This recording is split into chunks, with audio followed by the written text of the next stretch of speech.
প্রিয় দর্শক, আপনারা দেখছেন dinajpurtv.com। মধ্যপ্রাচ্যের রাজনৈতিক ও কূটনৈতিক আকাশে এখন এক জটিল খেলার মঞ্চ। এই খেলাটি বহু পুরনো, কিন্তু এর নতুন অধ্যায় শুরু হয়েছে সম্প্রতি, যার মূল বিষয়বস্তু হল ইসরায়েলের সঙ্গে আরব দেশগুলোর সম্পর্ক স্বাভাবিক করার প্রক্রিয়া এবং এর ভবিষ্যৎ। এই প্রক্রিয়াটি এখন একটি সন্ধিক্ষণে এসে দাঁড়িয়েছে, যেখানে ফিলিস্তিনিদের অধিকার এবং তাদের জন্য একটি স্বাধীন রাষ্ট্র প্রতিষ্ঠার বিষয়টি সবচেয়ে বড় প্রশ্ন হয়ে দেখা দিয়েছে। এটা থেকে একটি বিষয় পরিষ্কার যে ইসরায়েলের সঙ্গে আরব দেশগুলোর সম্পর্কের স্বাভাবিকীকরণ একটি দীর্ঘমেয়াদী প্রক্রিয়া। সাবেক মার্কিন প্রেসিডেন্ট ডোনাল্ড ট্রাম্পের আমলে আব্রাহাম চুক্তি নামে এই প্রক্রিয়ার একটি নতুন অধ্যায় শুরু হয়। এই চুক্তির মাধ্যমে সংযুক্ত আরব আমিরাত, বাহরাইন এবং মরক্কোর মতো কিছু আরব দেশ ইসরায়েলের সঙ্গে কূটনৈতিক সম্পর্ক স্থাপন করে।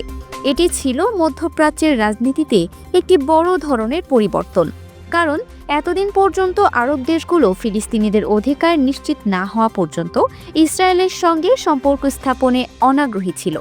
তবে এই চুক্তিগুলো সব আরব দেশের সমর্থন পায়নি। ফিলিস্তিনিরা এই চুক্তিকে তাদের প্রতি আরব বিশ্বের বিশ্বাসঘাতকতা হিসেবে দেখছে।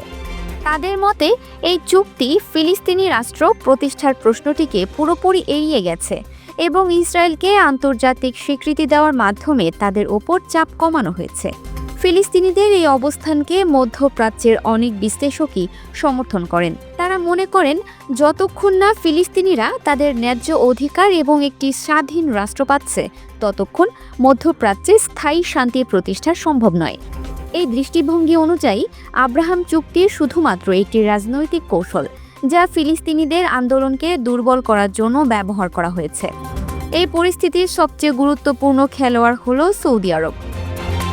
মধ্যপ্রাচ্যের সবচেয়ে প্রভাবশালী এবং শক্তিশালী এই দেশটি ইসরায়েলের সঙ্গে সম্পর্ক স্বাভাবিক করার জন্য একটি সুস্পষ্ট শর্ত দিয়েছে। সেই শর্তটি হল ফিলিস্তিনি রাষ্ট্র প্রতিষ্ঠার একটি সুনির্দিষ্ট রূপরেখা থাকতে হবে। সৌদি আরবের এই অবস্থানটি অত্যন্ত গুরুত্বপূর্ণ, কারণ এটি কেবল একটি শর্ত নয়, বরং এটি মধ্যপ্রাচ্যে ইসরায়েল আরব সংঘাতের সমাধানের জন্য একটি সম্ভাব্য রোডম্যাপ। সৌদি আরব যদি এই বিষয়ে কোনো ছাড় না দেয়, তাহলে ইসরায়েলের জন্য মধ্যপ্রাচ্যের অন্যান্য গুরুত্বপূর্ণ দেশের সঙ্গে সম্পর্ক স্থাপন করা কঠিন হয়ে যাবে। সৌদি আরবের এই অবস্থানের পেছনে বেশ কিছু কারণ রয়েছে। প্রথমত, সৌদি আরব ইসলামের পবিত্র স্থানগুলোর রক্ষক হিসেবে নিজেকে বিবেচনা করে এবং ফিলিস্তিনিদের প্রতি তাদের সংহতি আরব বিশ্বের জনগণের কাছে তাদের সম্মান ও মর্যাদা বৃদ্ধি করে। দ্বিতীয়ত, সৌদি আরব জানে যে ইসরায়েলের সঙ্গে সম্পর্ক স্বাভাবিক করতে হলে তাদের নিজেদের জনগণের সমর্থন প্রয়োজন, আর এই সমর্থন পেতে হলে ফিলিস্তিনিদের প্রতি তাদের সহানুভূতি প্রকাশ করা অপরিহার্য। তৃতীয়ত, সৌদি আরব একটি স্থিতিশীল মধ্যপ্রাচ্য চাই, আর তারা মনে করে যে ফিলিস্তিন সমস্যার সমাধান না হলে এই স্থিতিশীলতা কখনোই আসবে না। সাম্প্রতিক পরিস্থিতি আরও জটিল হয়েছে। কাতারের দোহায় আরব ও মুসলিম দেশগুলোর শীর্ষ নেতাদের এক বৈঠকে ইসরায়েলের সঙ্গে সম্পর্ক পুনর্বিবেচনার আহ্বান জানানো হয়েছে। এই আহ্বানটি আব্রাহাম চুক্তির বিরুদ্ধে একটি বড় ধাক্কা হিসেবে বিবেচিত হচ্ছে। এই বৈঠকের মাধ্যমে আরব বিশ্বের নেতারা স্পষ্ট বার্তা দিয়েছেন যে তারা ফিলিস্তিনিদের ত্যাগ করে কোনো চুক্তি করতে রাজি নন। এটি ইসরায়েলের জন্য একটি বড় কূটনৈতিক পরাজয়, কারণ তারা আশা করেছিল যে আব্রাহাম চুক্তির মাধ্যমে তারা ধীরে ধীরে মধ্যপ্রাচ্যের সব দেশের সঙ্গে সম্পর্ক স্বাভাবিক করে ফেলবে। এই পরিস্থিতিতে বিশ্লেষকরা মনে করছেন যে ইসরায়েলের সঙ্গে আরব দেশগুলোর সম্পর্ক স্বাভাবিক করার প্রক্রিয়া এখন কঠিন হয়ে পড়বে। ফিলিস্তিন সমস্যার সমাধান না করে কোনো টেকসই শান্তি প্রতিষ্ঠা সম্ভব নয়। এটি এখন একটি স্বীকৃত সত্য।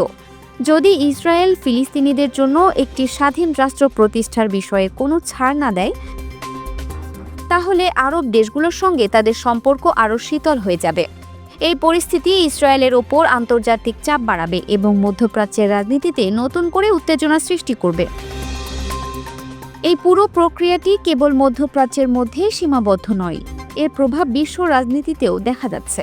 মার্কিন যুক্তরাষ্ট্র, ইউরোপীয় ইউনিয়ন এবং অন্যান্য ক্ষমতাধর দেশগুলো এই সংঘাতের সমাধানে সক্রিয়ভাবে জড়িত।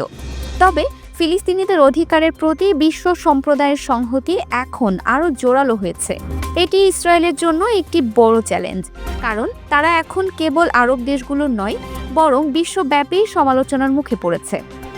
সবশেষে একটি বিষয় পরিষ্কার যে ফিলিস্তিনি রাষ্ট্র প্রতিষ্ঠা না হলে মধ্যপ্রাচ্যে ইসরায়েলের কোনো স্থায়ী জায়গা নেই। যতদিন ফিলিস্তিনিদের ন্যায্য অধিকার নিশ্চিত না হচ্ছে ততদিন এই অঞ্চলে শান্তি আসা কঠিন। সৌদি আরবের অবস্থান এবং আরব বিশ্বের সাম্প্রতিক পদক্ষেপ এটাই প্রমাণ করে যে ফিলিস্তিন ইস্যু আজও মধ্যপ্রাচ্যের রাজনীতির কেন্দ্রবিন্দুতে রয়েছে। এটি কেবল একটি ভূখণ্ডের লড়াই নয়, বরং ন্যায়, অধিকার এবং আত্মমর্যাদার লড়াই। এই লড়াইয়ের সমাপ্তি না হলে মধ্যপ্রাচ্যে স্থিতিশীলতা ও শান্তি কখনোই আসবে না। Multimedia desk, Dinajpur TV. Dinajpur TV, মানুষের জীবনের কথা বলে।